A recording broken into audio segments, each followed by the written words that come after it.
Hello, wine enthusiasts. Welcome to the Daily Taste for Monday, May 9th, 2022. One of my favorite things about being a wine fanatic is all the fun gadgets out there that are meant to help enhance your wine experience. Admittedly, I'm a sucker for those things, and I've tried many of them over the years. One of my favorite wine gadgets is the Coravin wine preserver. I remember when I first saw the Coravin being used at a winery. I had never seen anything like it, and I had to ask more questions. For those who don't know what a Coravin is, it's a device that allows you to take wine out of a bottle without removing the cork. This is accomplished with a special needle called a Coravin Needle. According to Coravin, the Coravin Needle gently passes through the cork without displacing any cork material.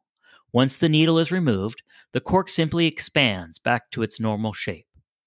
As wine is extracted out of the bottle with the needle, it is replaced with pure argon gas, ensuring oxygen never touches the remaining wine.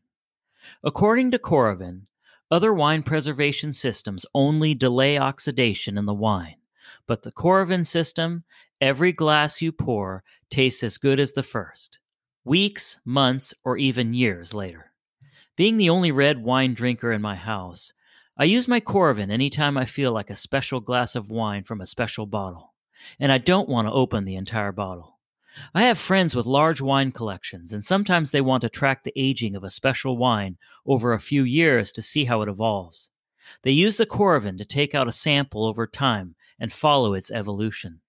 I'm not a scientist, so I wanted to get the opinion of someone I respect on the use of the Coravin and how it impacts the wine.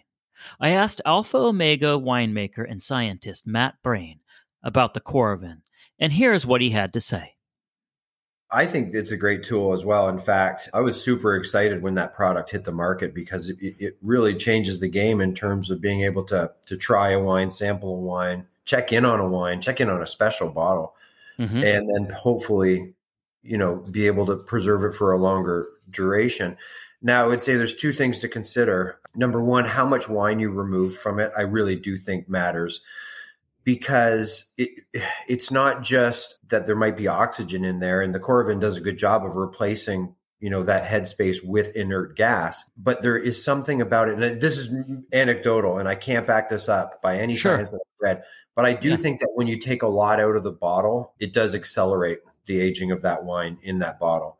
I've seen situations where a tiny little bit was taken and that wine held up quite well for quite a long time. So that's part of it, But I really think that the Coravin is best to, either take a very small sample and then put it away for a while, or to get into it, a glass now, a glass next week, a glass after that, and then finish it kind of thing, So maybe not drink it all at once.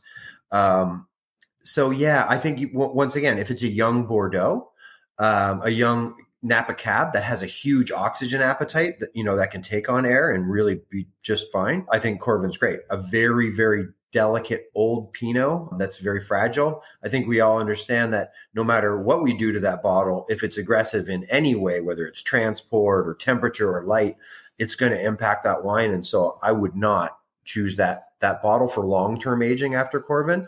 But if I had a beautiful old Burgundy, I think I'd be pretty comfortable getting into that thing for a glass, leaving it for maybe a week or two, and then getting it again and just see, did it really open up? Did it hold where it was? And then, just kind of judge it from that. If you see it starting to open up and really show its colors, well, I think you got to crack it and drink it at that point. If you want to learn more about the Coravin wine preservation systems, I encourage you to go to their website at www.coravin.com. And Coravin is spelled Coravin. And check out the section on the technology of their products. It's fascinating. They even have new products on the market for preserving sparkling wine and wine that's closed with a screw cap. I don't get paid to talk about Coravin, but I would love the opportunity to interview someone from Coravin on the show one of these days, but I haven't been able to make contact with anyone from the company so far.